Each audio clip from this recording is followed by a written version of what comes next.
mysterious lights out of the darkness of the unknown, or at least so they seem to us, the UFOs, the flying saucers.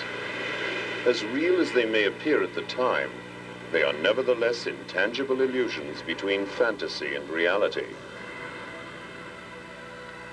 Most scientists, however, remain skeptical. They speak mostly of unexplained phenomena, of optical illusions, or refer to the secret research carried out during the period of the Third Reich.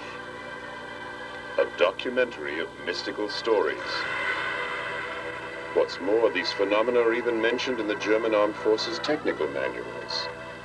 As a matter of fact, the world's first reported UFO sighting seemed to confirm this theory. On the 14th of December, 1944, Reuters reported in the New York Times, "A mysterious illuminated ball is the latest Nazi air warfare weapon. This means that towards the end of the Second World War, Germany was in possession of a secret weapon which displayed all the typical characteristics of a UFO." Our quest for German UFOs has been extremely difficult. We gathered together mysterious reports and stories, underground literature, photographs, sketches, and fragments of handwriting, and we tried to make contact with individuals who had been involved with the former secret societies Thule and Friel, as well as the Black Sun organization. One person we encountered would only say, "Those who know do not speak. Those who speak do not know." The first part of our puzzle took us to pre-First World War Vienna, where all sorts of esoteric, occult, and Sumerian ideas and material were circulating. Ideas which would later be taken up by the Third Reich, and with them the vision of a new and unconventional technology. It was a period which witnessed an enormous blossoming of various secret doctrines and orders: Templars and Rosicrucians, Illuminati and Freemasons, Anthroposophists, Theosophists, Neo-Templars and Armanen. Some of them seemed suddenly to have woken up after a centuries-long sleep. What had disturbed their slumber was this: the impending arrival of the prophesied New Age, the changeover from the age of Pisces to the Aquarian Age. Every one of these groups felt themselves called upon to make their mark on the approaching era. At the beginning, heretical theologians as well as Oriental, Nordic, and Atlantis scholars all worked in concert, fascinated by one goal: the new golden age.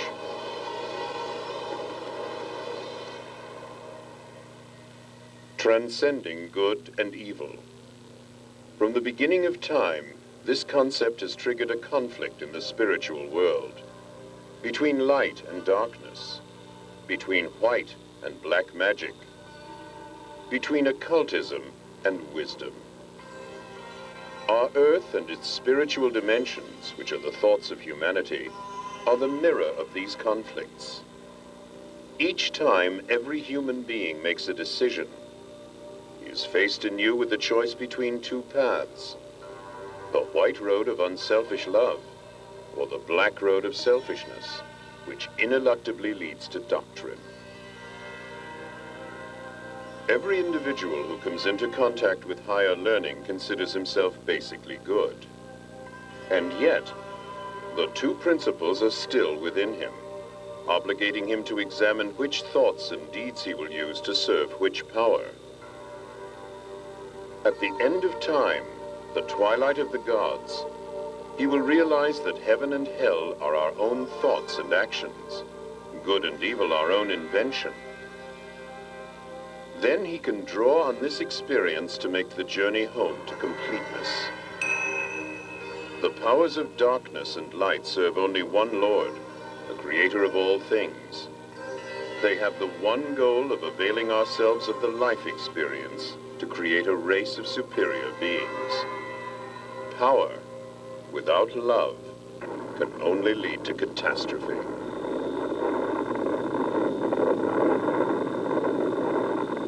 Back then, a young man came into contact with all these secret teachings in Vienna: Adolf Hitler. He read all the books and other literature he could find on these subjects.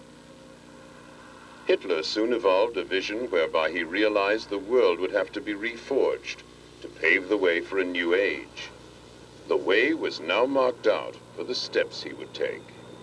The sole power that seeks renewal and yet creates destruction.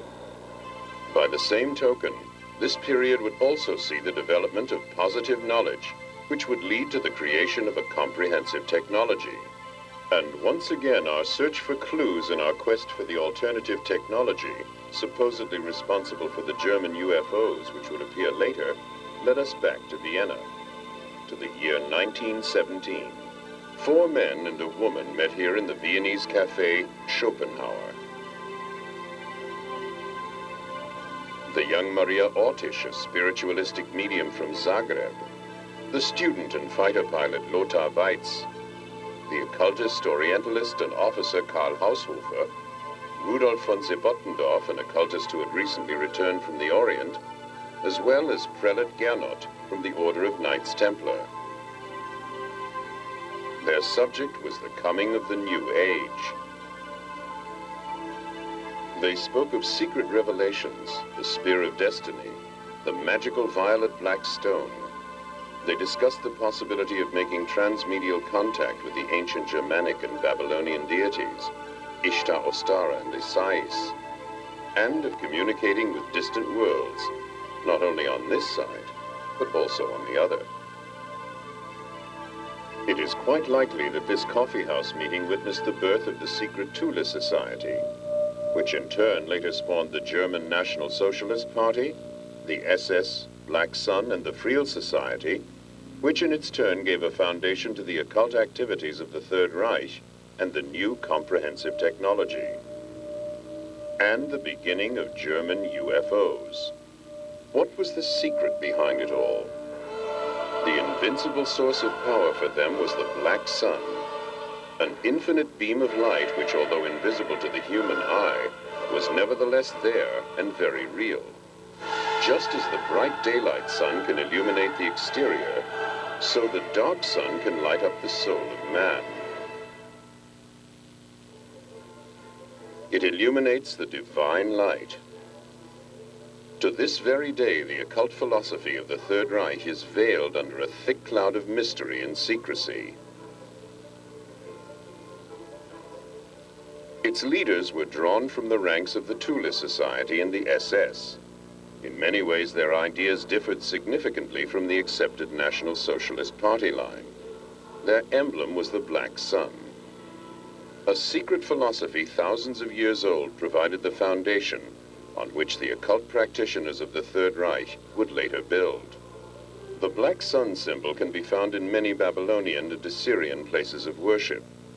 Even the Phoenicians and the Carthaginians knew of the symbol and the beliefs that it represented. The Babylonian and Assyrian civilizations often depicted the Black Sun, the Godhead's inner light, in the form of a cross. Assyrian kings wore an insignia which in no way differed from the one more commonly known as the German Knight's Cross. This means the origin of this cross is many thousands of years older than Christianity. We have no way of knowing just what exactly was going on in the minds of the occultists of the Third Reich, and to what mysterious ends their ideas would lead them. Perhaps they believed in the ancient prophecy of the New Babylon, which would rise again in some unspecified centrally located country when the third Sargon would return. The secret knowledge and the prophecies which the Knights Templar had brought back with them from the Orient had been slumbering for centuries, waiting for the time of fulfillment to approach.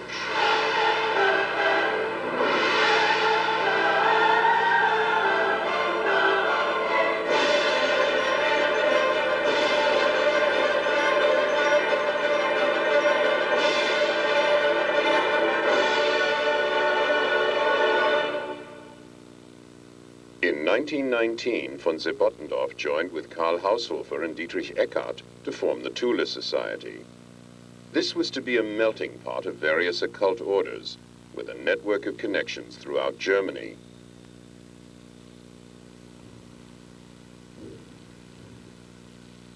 The center was to be in Munich. Many members of the Thule Society formed themselves in active opposition to the short-lived Socialist Republic of Bavaria.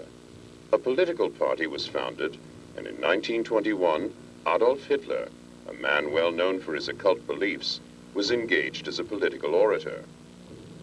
Inspired by members of the Thule Society, Hitler's plan for a 1,000-year Reich was born. The increasing political ambitions of the Thule Society resulted in a number of smaller groups going their own way. One of these groups was the Vril Society. Towards the end of 1919, a select group of people, members of both the Thule and Vril societies, met in an old hunting lodge near Berchtesgaden.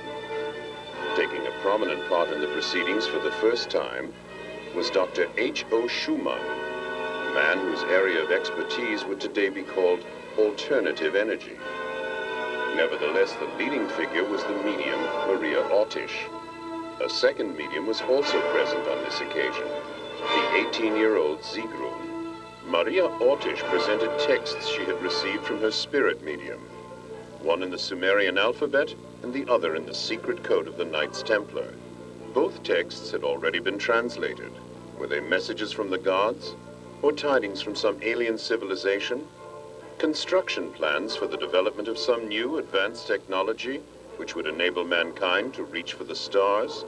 From now on, the members of the Vril Society devoted themselves wholeheartedly to the realization of what must be one of the most bizarre ideas that ever occurred to the mind of man. The construction of a time machine that would transport them to the realms of the beyond and bring them face to face with the gods themselves. We don't know just exactly how far they got with their machine. The experiments carried out lasted almost 2 years. What we can say for certain is that the machine was the inspiration behind the Vril levitation power unit. At the beginning of 1924, the machine was dismantled and taken to Augsburg in southern Germany for storage, perhaps to the Messerschmitt aircraft factory. As a member of the Thule Society, Rudolf Hess gave a number of lectures and was, among others, one of the people responsible for the early encouragement this new technology was accorded.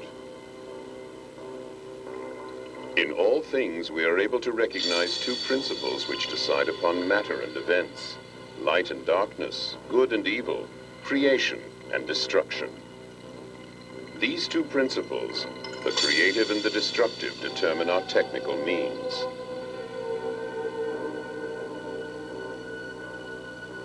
Another advocate of this new technology was Victor Schauberger.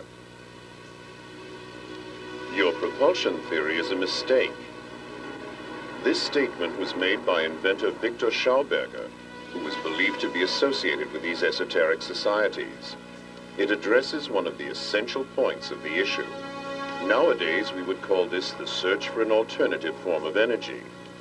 Back then, however, there was much more at stake, namely the quest for another science, a radically different technology. To put it simply, we could say implosion instead of explosion. The positive elements among the esoteric scholars of the Third Reich were aware that all divine creations have always been creative, never destructive. A technology which results in explosions and is based on the principle of destruction cannot therefore really be in keeping with divine intentions. All internal combustion engines, for example, whether piston engines or rocket propulsion systems, work on the principle of an explosion. In other words, with destructive capabilities. Their ultimate effect is sure to be destructive. The environmental damage, meanwhile, visited on the planet by the technology of explosion, including atomic energy, exhaust fumes, and so on, makes it quite clear that the call for a new technology, like the one under discussion back then, is clearly justified. Victor Schauberger's experimental flying prototypes worked on the principle of levitation. Esoteric knowledge played an ever-increasing role in the search for new sources of energy and motive power. Such research as there was particularly important in the development of electrogravitational and tachometric propulsion. This seemed to be at the very core of the alternative technology. the energy source of the future, cheap, clean, and independent of raw materials. Two special departments, U-13 and SSE-4, were set up to concentrate exclusively on the realization of this new technology. Die Intuition Johannes Keplers führte ihn zu dem Geheimwissen der Pythagoreer. The Johannes Kepler introduced him to the secrets of Pythagoras. Victor Schauberger's vibratory theories tied in with the traditional teachings of Pythagoras and Johannes Kepler.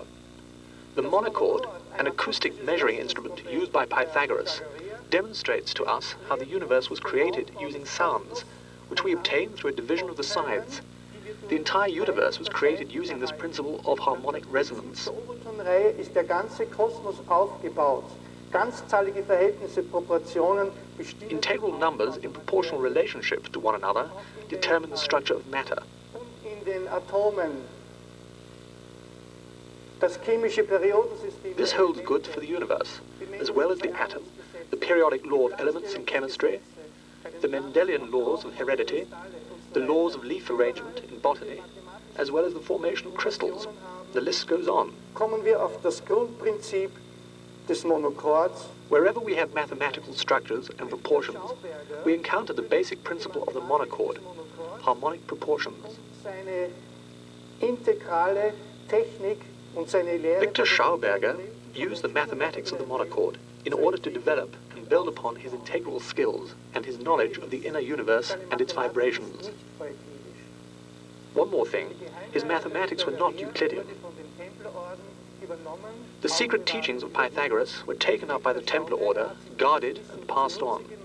Victor Schauberger made use of this knowledge to develop his theories, and in so doing discovered implosion. Anhand des Energieplans der Natur sehen Sie In hier keeping with the laws of nature, we can see here alpha and omega, the keynote to the overtone going on further to the last tone and ending in the creation of the entire universe. aufgebaut ist.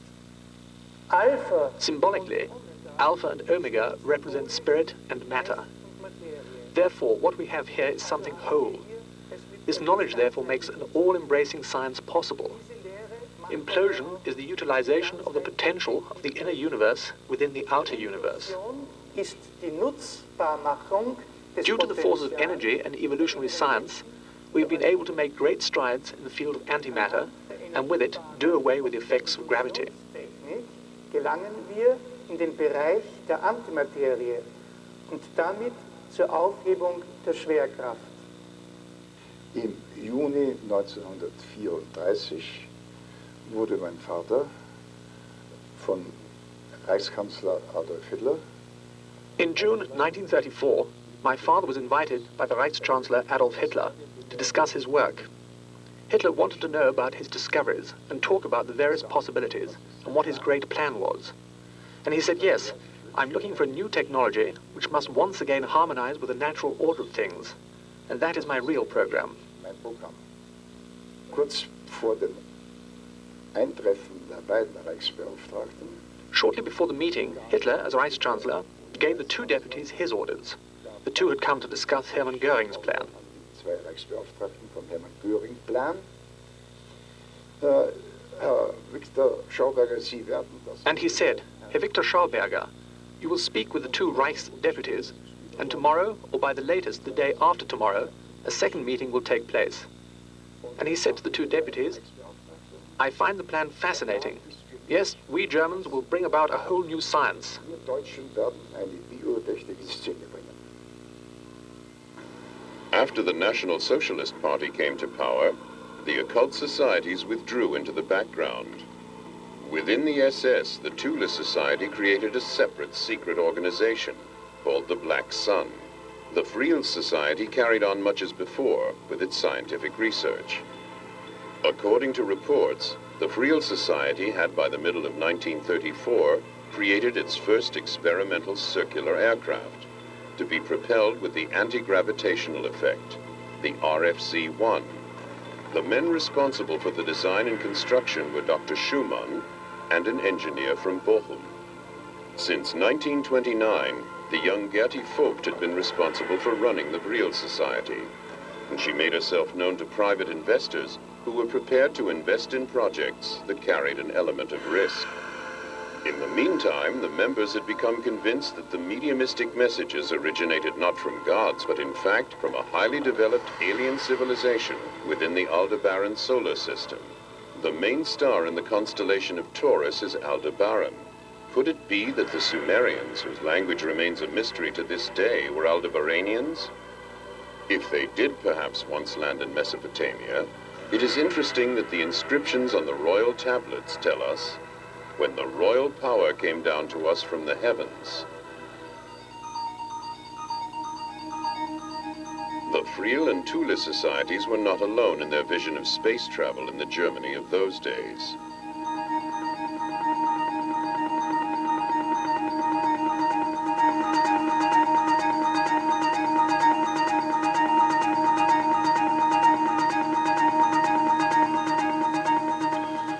UFO, the German national film company, released a motion picture called The First Woman on the Moon. The first space rocket was then built by Werner von Braun and Hermann Obert with UFO movie money. Many German scientists studied the possibility of traveling to the stars. Before the end of 1934, the Friel Society had built its first light aircraft, the RFC-2 round aircraft. It was fitted with an improved Friel propulsion system and, for the first time, magnetic impulse steering. It measured hardly more than 16 feet from end to end, but it worked. It already possessed two typical characteristics of UFOs: the optical blurring of the contours when accelerating, and the colored lights depending on the level of power applied: red, orange, yellow, green, white, blue, or violet. Despite its advanced flying capabilities, the RFC-2 remained virtually unnoticed by the political leadership of the time. The same fate was to befall the first jet-propelled aircraft 4 years later, the HE-138, the HE-176, and the HE-280. Only the SS showed a slight interest in the work of the Friel Society. Its own Black Sun formation had meanwhile set up Research Department 4, SSE-4 for short, which was responsible for coming up with alternative sources of energy. What is certain is that their aim was to make Germany independent of foreign crude oil imports. Nevertheless, stimulated by Victor Schauberger and the success of the latest real success, SSE-4 now began to construct its own light aircraft. Using Captain Hans Kohler's tachyometer converter as a basis, and appropriating many Friel components, they developed their own Thule aero engine. Towards the end of 1938, they had constructed a small propeller-driven light aircraft, the RFC-4, with the express purpose of observing how disc-shaped objects behave in flight. By 1939, the SS had already built its RFC-5, the first long-distance aircraft measuring more than 65 feet, and with the mysterious name Haunebu-1. Under tight security, the Haunebu-1 made its maiden flight, in all probability, in August of 1939. Documents show that by 1941, the British had already found out about these top-secret SS experiments. In contrast to the simple Friel prototype, the Haunebu was a complicated proposition. However, because of the form of its power unit, it offered considerably more storage space.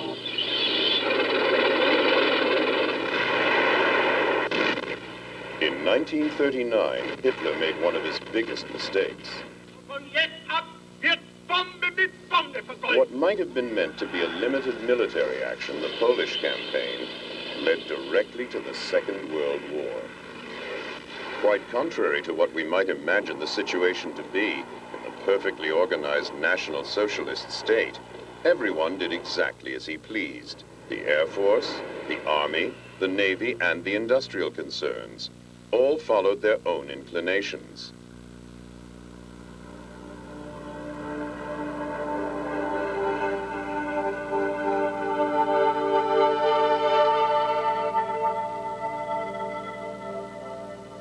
competition for armaments contracts became intense.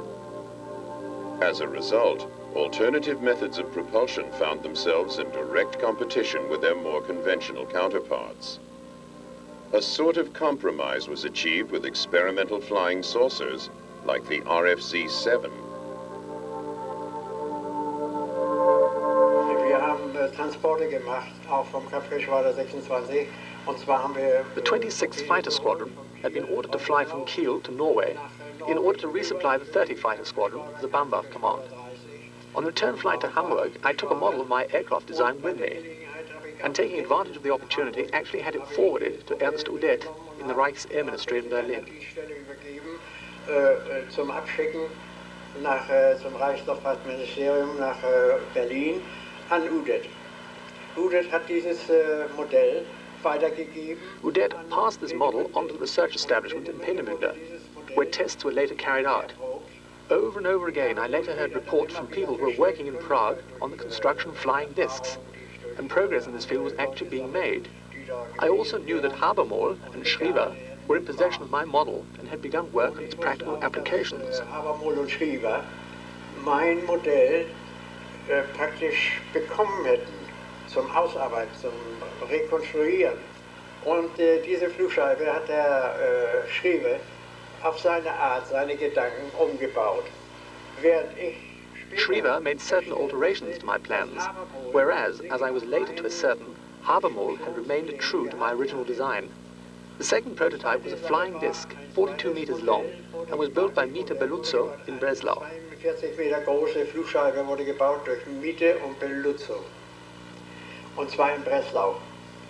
Und diese Flugscheibe sollte dann, wie ich dann erfahren habe, sollte dann nach Spitzbergen geflogen werden. This flying disc, as I discovered, was flown to Spitzbergen in Norway and should have returned to Rechlin on a directional beam with an unknown transmission frequency and code word.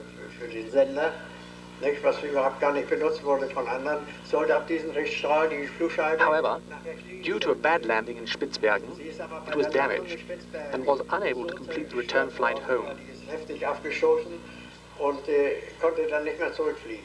Dann bin ich rausgefahren. After that, I drove into the hills just outside Prague, where the secret testing ground was supposed to have been located. I had my Leica A camera with me when suddenly I saw such a flying saucer. I was wounded at the time, so I know that it was November, December, although the test flight was not due to take place until the following February. Someone had made an unscheduled test flight, and this is what I saw coming towards me. It had no wings, absolutely none. I took a photo and wound on the film, but it was already directly over me. Then I took a second photo, and I could see that it was a flying gyroscope, a flying saucer. Eine Flugscheibe. Apart from the conventionally powered flying saucers to be seen at this time, there were indeed other UFOs cruising the skies. A small Vril RFC-2 had been in service as a reconnaissance aircraft since the end of 1940. This rare photograph shows an RFC-2 in the skies over the southern Atlantic, on the way to a rendezvous with the auxiliary cruiser Atlantis in the waters of the Antarctic. Individual sightings of the first RFC-6 Haunebu-2 were also reported. In July 1941, work began on this Schriever-Habermohl flying gyroscope, a jet-propelled vertical takeoff light aircraft. By the end of 1942, the first practical tests could begin. However, there were serious design faults in the first prototype. The same year, Dr. Richard Miete began work on a turbine-driven light aircraft, the RFC-7T. This was to be discus and not saucer-shaped. The Italian scientist Giuseppe Beluzzo soon joined this project, followed shortly afterwards by Schriever and Habermohl. They worked together to produce a functional, reliable light aircraft.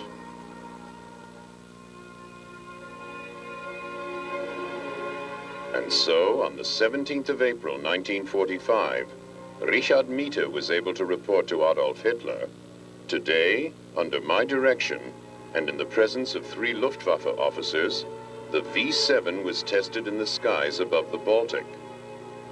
The general characteristics and attainable performance of the aircraft were as follows. The V-7 was a supersonic helicopter fitted with 12 BMW 028 turbo aggregate engines. During the first test flight, it reached an altitude of 78,000 feet, and on the second, rose to 80,000 feet. The craft can in principle be powered by unconventional energy sources. My background includes remote sensing technology and the exploration of the UFO phenomena. Over the years, I've had the privilege of being a friend and colleague of the late American Naval Admiral Aldebaran, who was instrumental in bringing many of the German scientists to the United States at the end of World War II.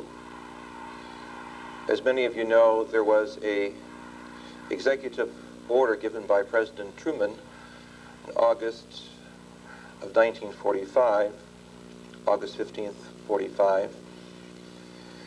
And in March of 1946, the States Naval War Committee authorized the collection of German materials relating to experiments of high technology. The operation known as Paperclip was to bring sequestered German scientists privately to the United States in the hope that the Americans could begin a quick start, a catch-up in the areas of V1 and V2 testing. Clearly, the Germans were involved with the building of what many allies considered miracle weapon systems. And so I have had the opportunity of looking very carefully at the documents that detail 2 histories. One, the building of the first space city on planet Earth known as Peenemünde, and the bringing over of some of the best technical and scientific experts in the world, headed by Dr. Wernher von Braun, which led to the placing of man on the moon. And secondly, a closer look at the lesser-known development of what some experts will call the Feuerkugel, the fiery ball, or the disc-like hovercraft that the Germans were experimenting with during World War II, which was known to American intelligence and yet not really appreciated until the Germans began to cooperate with the Americans following World War II in a unified effort to advance mankind into space. The Allies described the various German flashing flying aircraft that they saw as Foo Fighters, fireballs. The German name for the typical Foo Fighter, however, was Fliegende Schildkröte, flying tortoise, because of its resemblance to the tortoise shell on the ground. It had been developed by a specialist technical unit of the SS in the Vienna suburb of Wiener Neustadt. It was, in fact, an unmanned flying probe. Its mission was to fly close to enemy aircraft and wreak havoc on the electrical circuits. In addition, it was equipped with a special type of klystron tube. The SS spoke of death rays. I was a fighter pilot in World War II. I served a career of 24 years as a fighter pilot in the United States Air Force. But I was a young fighter pilot in World War II, and I was a captain in the Air Force near the end of the war. And we began receiving reports sometime in 1943 of Foo Fighters, fireball fighters. They were balls of brilliant light, sometimes brilliant green and sometimes brilliant orange light, sometimes the size of a basketball and sometimes much bigger, that would get in formation with our bombers and stay there. Nothing, you couldn't shoot them down. You couldn't, no matter what maneuver we went through, they stayed exactly in position. I had friends who reported these balls of fire appearing outside of the cockpit of a fighter aircraft, only 10 and 15 feet away, and they did every maneuver they could think of, dives and rolls and everything, trying to get rid of this ball of fire out there, and it remained in exactly the same position no matter what they did. This represented a technology far superior to anything that we had encountered anywhere on the planet before. We thought these objects were being manufactured by the German government because they were our opposition at the time, and we thought they had discovered some new technique because we had already experienced other instruments, other vehicles that passed through the bomber formations at very high speed that also had glowing tails. We had close approaches of disc-shaped craft, not as close as one would like, but following bomber formations. We knew that the rockets had been perfected, and we thought that most of these were simply a further extension of this rocket technology, and we believed that they were all being produced someplace by the Germans.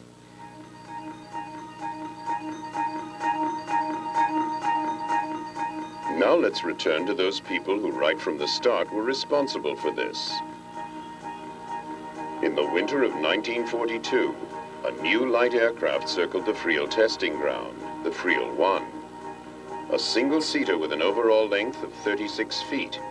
In other words, the dimensions of a fighter aircraft, which was what the Friel was intended to be. This also holds true for the armaments. 3 30mm caliber Mk108s and 2 MG17s. While the Friel 1 was being developed and constructed, significant strides must have been made in the attempts to make transmedial contact. There were definite plans already at hand for the construction of a much larger aircraft, the Friel 7. In comparison to Friel technology, the Mita Beluzzo and Schreiber Habermold projects were really still quite conventional. The hybrid use of this technology, some investigators believe, led to the development of the commonly recognized spacecraft known as the Balanzo, Schreiber, the Methe systems.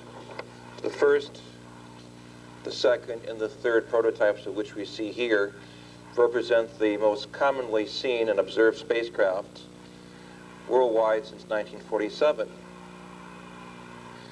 The documentation and personal experiences with many of the German fuel experts, however, suggest that as early as 1935, the Germans were aware that there was life and technology in the universe, and were at least indirectly aware of the possibilities of building their own saucer craft,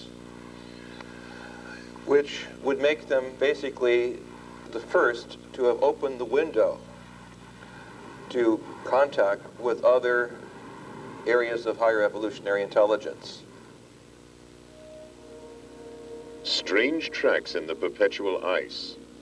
They compel us to take notice of an episode in history that crops up over and over again in connection with German UFOs. The German Antarctic expedition of 1938. In that year, under the personal command of Hermann Göring, an unusual expedition was planned. The operation involving the seaplane carrier Schwabenland had been given the mission of conquering land in the Antarctic. The expedition was a success, resulting in an area of 229,000 square miles being claimed for Germany as Neuschwabenland, or New Swabia. New Swabia is not just an ordinary tract of the Antarctic. It is a land with ice-free mountains and lakes, a habitable land, which had never before been visited by any foreign expedition. Whole fleets of submarines are thought to have been ordered to New Swabia shortly before the end of the war, among them the advanced types 21 and 23. And as we can see, these photographs ask more questions than they answer. Could it be that during or shortly before the end of the war, Haunebu and Friel flying saucers were transported to secret submarine locations? Towards the end of 1942, the department SSE-4 allegedly began work on a new improved version of the Haunebu UFO, the Haunebu 2. This drawing shows the basic layout, including the power plant and fuselage. The exterior shape could vary. The dimensions of the Haunebu 2 varied from craft to craft, from an overall length of between 85 and 100 feet, and a height of between 30 and 36 feet at the center. It was said to be capable of a top speed within the Earth's atmosphere of 3,200 knots. The Haunebu 2 was also, in all probability, capable of space travel. Some versions of the Haunebu 2 already show signs of their combat readiness with the Donar ray gun, which at that time was still in the design stage. This drawing shows the layout of the crew cabin, enough room for a very, very long journey. How far were they meant to travel? Unbeknownst to those involved in Operation Paperclip, there were other scientists involved in the development of very advanced systems, from the larger Honey-Buell systems that were developed in 1939, 42, and 45 that could carry literally scores of officers, to the Trial system, which was a very small vehicle, to a very large interplanetary electromagnetic spacecraft that was at least on the drawing boards, that had cabins for sleeping. We have the prospect of a vast system that made use of underground facilities for the preparation and launching of these most unique saucer craft that literally baffled the Americans and the British. The SS, however, had a more audacious plan. There were, at least on paper, plans for a giant Haunebu spaceship with a diameter of over 400 feet. And if the reports are correct, there was even a 230-foot-long Haunebu 3. Just before the end of the Second World War, Department SSE-4 planned to build its own gigantic UFO space station. It was to have been assembled in the old Zeppelin hangars. Its name, the Andromeda Machine. Weights of more than 100 metric tons wouldn't have posed any difficulty to the real gravitational engine. Where did the inspiration come? We look back at the history of the ancient Near East, keeping in mind that the German philosophers were some of the best Orientalists. The work of Friedrich Delitzsch, who was one of the foremost Assyriologists. In his book, Bibel und Babel, the study of Babylon and the Bible, we acknowledge a reference to flying spacecraft. We have the same concepts in the Sanskrit traditions of the Vimana. The Germans were clearly well aware throughout the history of some 12 to 6,000 to 3,000 years, depending upon Oriental and Near Eastern history, that these craft did exist. And thus began in the 30s a very intensive effort to try to look at these exotic systems that could cross, as it were, the space barrier and open the window to contact with other worlds. Is this very unique scenario, the contact with other worlds, that is the most important part of the history of the Third Reich? For how does this type of experiment arrive on the scene? That is to say, the genetic experiments. How does this type of experiment arrive on the scene? That is to say, the ability to come up so quickly with such a vast category of different space systems of flight and navigation. How does this system of a global science, that is to say, that give German experts the ability to make expeditions to Kashmir and to the South Pole, suddenly appear on the scene? Obviously, there are higher connections. Many expeditions were mounted before and even during the war. Not just in the Near East, but also as far afield as South America, such as this one led by Edmund Kiss. And in the remotest regions of Asia, under the leadership of the famous Swedish explorer Sven Hedin. It was the search for traces of a higher knowledge.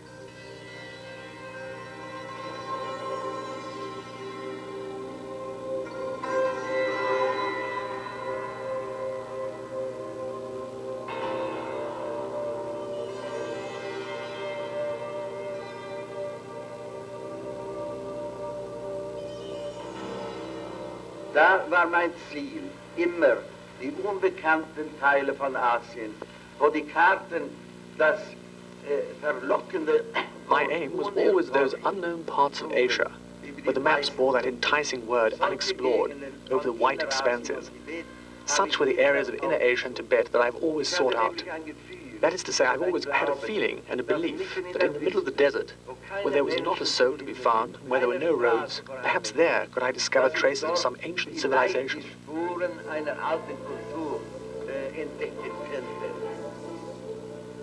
The Vril Society already had its own audacious plan. They got together around Christmas 1943 for a secret meeting in the German Baltic Sea resort of Kolberg. We don't know exactly what was discussed behind closed doors on that occasion. We do know, however, that one subject was right at the top of the agenda. Operation Aldebaran, on which the mediums Maria and Sigrun divulged new transmedial information. Fragmentary though these transmedial messages are, they nevertheless enable us to form an amazingly clear picture of their meanings. Even maps and landscapes of distant planets have been received by medial communication. The Aldebaran solar system is 68 light-years away from the planet Earth.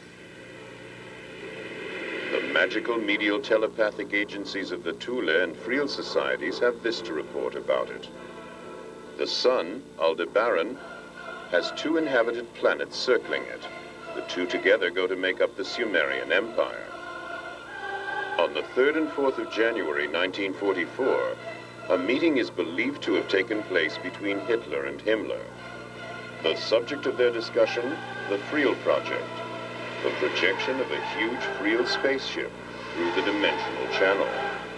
In other words, a tunnel that was independent of the speed of light to Aldebaran. If we look at human history, we see throughout the documents of Sumeria, of Ebla in Syria, even the Old Testament book of Ezekiel, chapter 1, speaks of the wheel within the wheel. So there is very clear evidence of higher and parallel evolution throughout human history.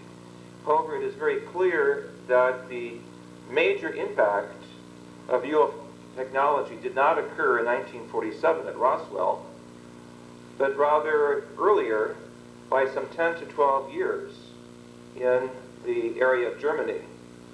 And on the basis of looking at documents, talking with former scientists who worked in Germany during the war, it is clear that many of the officers saw UFOs in the sky over Germany during World War II. And even in the region of Pindemünde, where the first experiments took place, there's clear evidence that there were advanced electronic eyes and ears who were watching very carefully the German scientific developments. Clearly and logically, Germany would be the most unique place for a contact that would be made by higher intelligence, since it was in the leadership of the scientific industry in the 20th century. Clearly, it was the place where some of the best scientific minds were assembled in the world.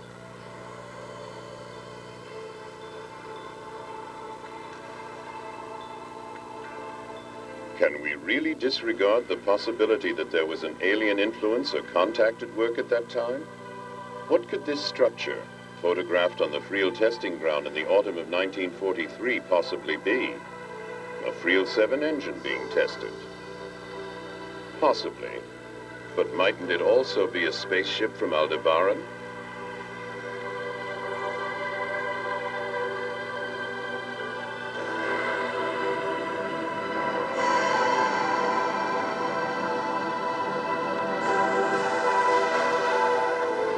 Now, we know that in the early parts of the war, there were certain factions of the Allied forces that did not believe he had a secret weapon.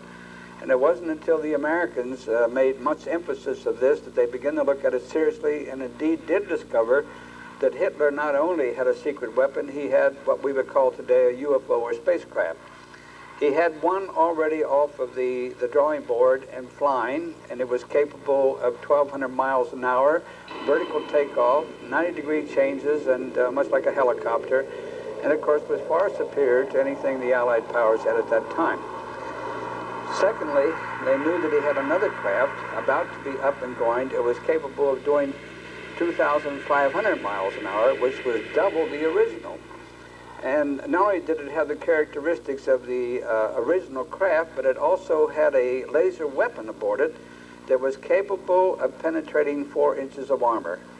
Now, needless to say that really spooked the Allied forces into making a redemptive attempt against him and bringing him into a state of capitulation.